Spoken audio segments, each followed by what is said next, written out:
Let's get salty!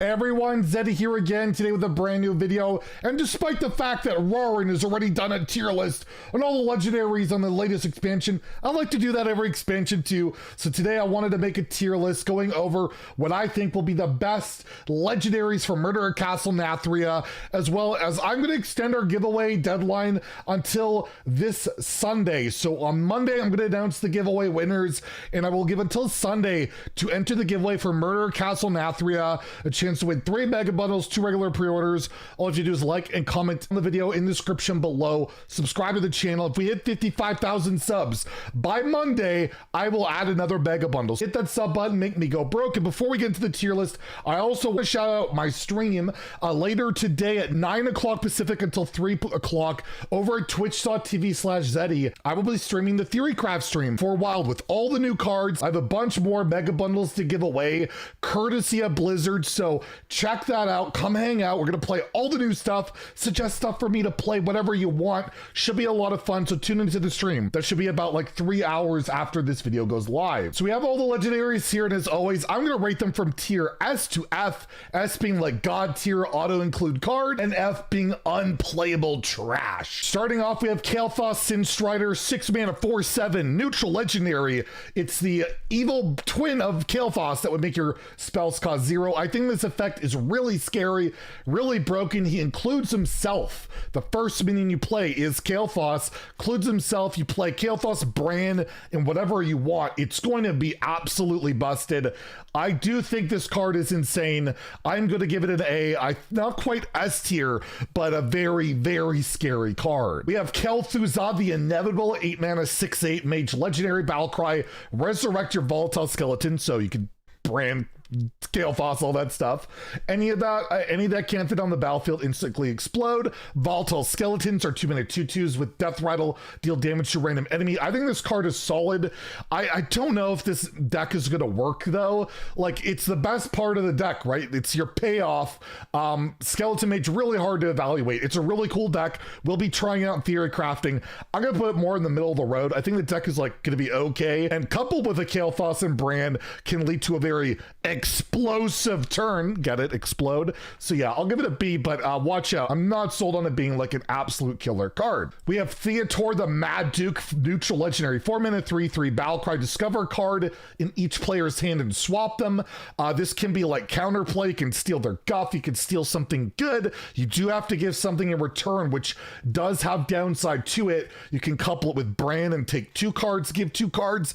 I think this card's gonna see a lot of play. I think it's gonna be very frustrating card for a lot of people, and it could lead to a lot of negative experiences that could lead to a card like this being nerfed, even if it's not like super OP or anything. We saw that with Elucia, although Elucia was kind of OP. I'm gonna give it an A. I think this card sees a lot of play. I think it's very good, but not quite an S for me. We have the Druid legendary Cecily of the Fey Court, 8 mana 8/8 taunt, death rattle, draw minion, reduces cost by 8. I wasn't as sold on this card. You have the location to go with it, but now that we have that common, it's like a 6 mana 7/6 that copies a death rattle from your deck, draws it. This seems nuts with that. I think that package can come together, especially if alignment gets nerfed. Druid could really use this package, and they might regardless. It might just be better.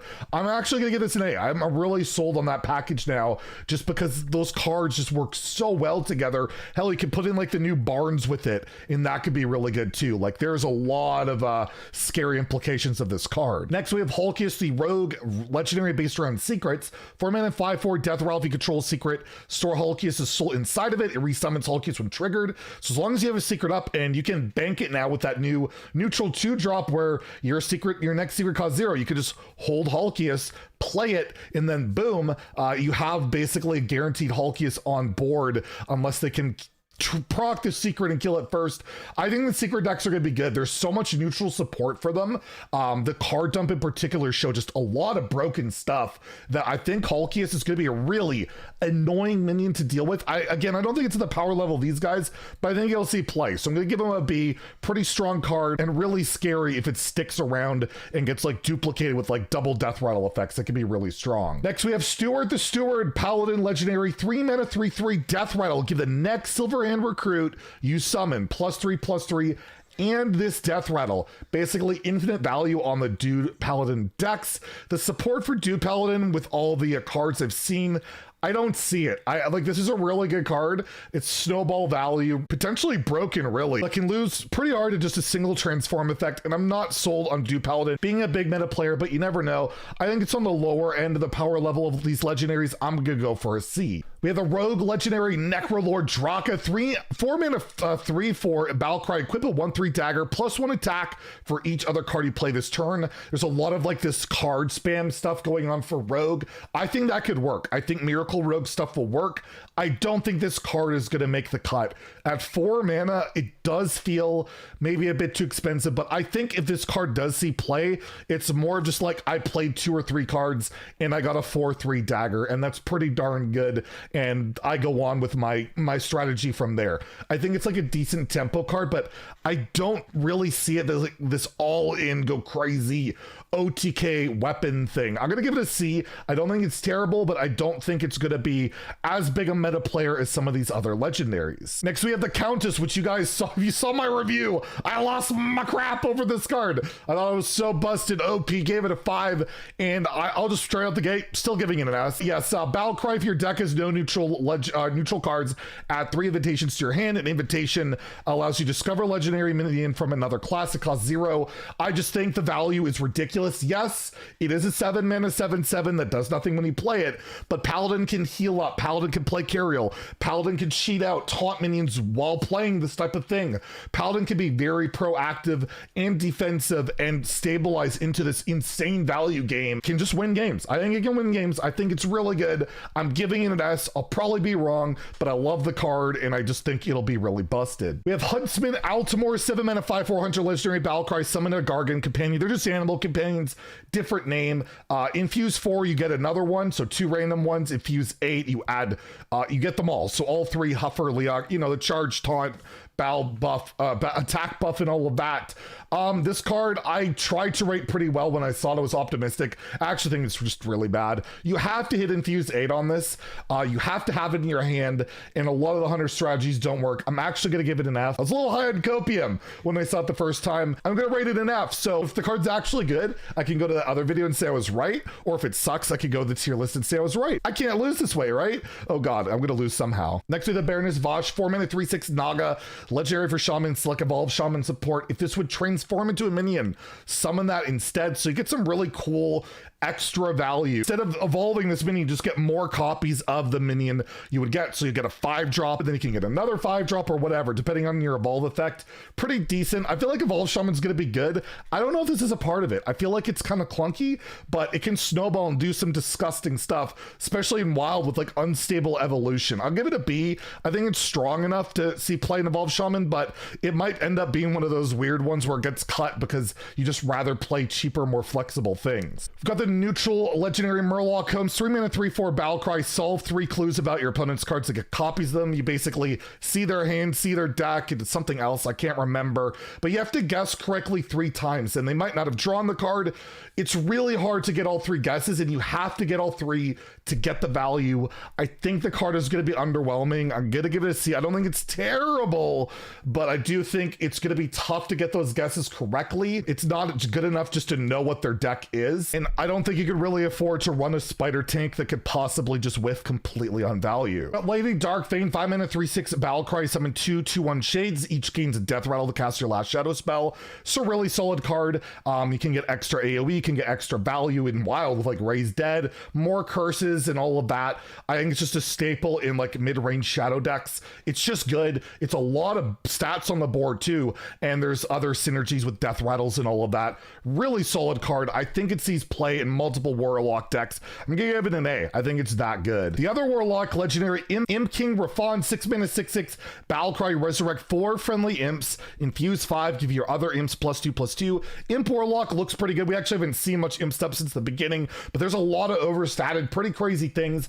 Getting 4 garbage imps is not that bad if you have the infuse going, and your imps are going to be spawning quite a bit. I think this card sees play. It's not as good as I initially thought, I think, but I'm still going to give it a B, where I think it's good enough of a reload for that imp deck. And plus your Warlock, you're life tapping, you're gonna draw the card pretty consistently. You've got Decimator, Olgra, 6-mana, 3/7 Battlecry, gain +1/+1 for each damage minion, then attack all enemies. The Enraged Warrior looks legit with that new 2-mana card, the charge card, that you have the location and all these really good support cards, and you even have hand buff stuff with the new 2-drop. Get this up pretty big. This can smash face and kill a bunch of minions. I think it's a staple in that mid-range deck. I think this can even see play in Wild. It's that strong. I'm gonna give it a low A. I think it's actually really good. The Demon Hunter legendary, Crixus the Voracious, 4-mana 7/7 Battlecry, discard your hand, Death Rattle, draw 3 cards. This is either just flat out play a deck where you just don't care about your cards. You go face, you play all the cards like the 2-mana 4/4, 0-mana deal 3. You just don't care. You just don't shuffle this one in, and because you get to pick what card you shuffle in, then you just slam it and then draw 3 cards and just keep going face, kill your opponent fast, or you just play this in Death Rattle Demon Hunter, cheat it out, and that's incredibly good. I think it fits into both decks. I think both decks have a real shot of being good. I'm giving an S. I think this is an incredibly powerful legendary. I think better than the Paladin one. It's that crazy to me. The fact you can cheat this out and negate the negative battle cry, and a lot of times the battle cry wouldn't even matter. Just disgustingly good card. The Hunter legendary, Arelon, 5-mana 4/5 Battlecry, sum of one of each Dormant Seed. You couple it with this spell, which speeds up Dormant Seeds, which I'll show them here. We've talked about it enough. The best one's the weapon, getting that weapon and all of that. We can speed it up. It's insane value for 5 mana that can just get broken with the 3-mana spell. I think it goes into mid-range decks. It could even go into Aggro Hunter in Standard. I'm gonna give it a low S. I think it's very, very strong. We have Orion, the Mansion Manager, a Secret Mage legendary for Mage. 4-mana 3/5, after a friendly seeker is revealed, cast different mage secret, gain +2/+2. This card, if there's a secret on the board, it's going to get out of control so fast as long as that secret is relatively triggerable, and those are counterspell explosive runes. Those both really hard to remove this minion. If you're slightly behind with any of those secrets up, you can keep casting more, get bigger, get out of control. There's a lot of neutral support, as I said. I think he's going to be good. I'm going to give him an A. Artificer, Zemox, the other Demon Hunter legendary, 8-mana 8/8, so decent stats. Battlecry, discover, and cast a relic. Infuse 5, you cast all 3 instead. Relics, I think, are going to be legit. I think this legendary is very similar to Jace. You're going to draw a bunch of cards for cheap. You're going to get board presence. You're going to remove the board. It's going to be pretty good. I don't think it's as busted as the other top tier legendaries, but again, another A tier legendary. I can't help it, these legendaries just seem really good to me. You have the Stone Right, 4-mana 5/4 Shaman legendary Battlecry. For the rest of the game, your totems have +2 attack. There's a lot of really good totems Shaman's going to be able to utilize. Even a neutral one added, a 1-mana one that I think is pretty good. This card's all right. I don't even know if that's what you want to do with Totem Shaman. I really don't, but there's a lot of things you can do. They've got a great new weapon. They've got a lot of good stuff going on. I'm gonna give it a B because I could see, honestly, this is a card that you just don't even bother running. Like the high roll, a +2 attack isn't even that worth it. You rather just stick a bunch of totems and Bloodlust, but it's probably worth it, so I'll give it a B. Priest legendary, Harvester of Envy, 3-mana 4/3. After you play a copied card from the opponent, steal the original. There's one good steal card that they added. 3 mana, you get 2 cards, one from your opponent's deck, their hand. You could discount it with an epic. It's just a meme, in my opinion. I can't see this being a realistic combo. Maybe in Wild, you can unnerf Mindrender or Lucia somewhat with this card, but as of now, I think it's an F, and I don't think they want a card that legit steals cards from your opponent to be a meta player, so we'll see what happens on that one. Other Priest legendary, though, is Pelagos, 3-mana 1/6. After you cast a spell on a friendly minion, set its attack and health to the higher 2. This is broken with Wig and Bless. You don't really need much more than that to make this card absolutely nuts. You just play a Wig on this period for 4 mana. It's a 7/7, and you could snowball out of control with all your other minions on the board. I think it's an S tier Priest legendary, super strong, and I would be shocked, even in Wild too, Divine Spear, Inner Fire. I think this card is outright broken. I gotta move it up here. Outright broken, just below the Demon Hunter one. We'll go with that. Sire Denathrius, 10-mana 10/10 neutral legendary, lifesteal Battlecry, deal 5 damage, split amongst all enemies. It doesn't say split, but it's split. Endlessly infuse 1, deal 1 more. So every time a friendly minion's died, this gets bigger. This is going to be a 1-mana Druid legendary until something happens about alignment, and it's going to be busted with Bran and Raid Boss and Nixie and all of that. I think the card is insane in Druid, not really anywhere else, but for that reason, I'm going to give it a B. It'll see play in Druid, at least there. But who knows? Maybe it's that good that other decks can be greedy and get to that stage. Mage. Topior the Shrubagazer, 7-mana 5/5 Druid legendary. It's a dragon for the rest of the game. After you cast a nature spell, summon a 3/3 whelp with Rush. So good. Like, the Rush videos you're gonna get with Druid are just gonna be ridiculous. You have all the cheap nature spells that you want to run anyways. It's just like an upside on your Dragon Kazakusan deck or just your big dragon deck. It is so good, and you don't have to play a dragon deck. You just play it as is. This is like an S tier Druid legendary. I just think you're gonna auto run this in like any big deck period because it's gonna help you fight for board so freaking much. Last we have like probably the coolest legendary of the whole bunch, Ramona Living Blade, 7 mana warrior weapon, 4/10. After this attack, equip it. So you attack with this, you equip the weapon, you can swing with that, and you can attack again with the rusher. You can hand buff this, you can do all sorts of crazy stuff. This card is rad. I think it'll see play. I think I initially gave it a 3. I already want to bump it up to a 4 with all the synergistic cards I've seen. Not quite S tier, but I'm going to give it a very high A. So those are my ratings. Feel free to share your own. I'll link the tier list in the comments below, and I'll see you later for theory crafting. Have a great day. Stay salty, my friends.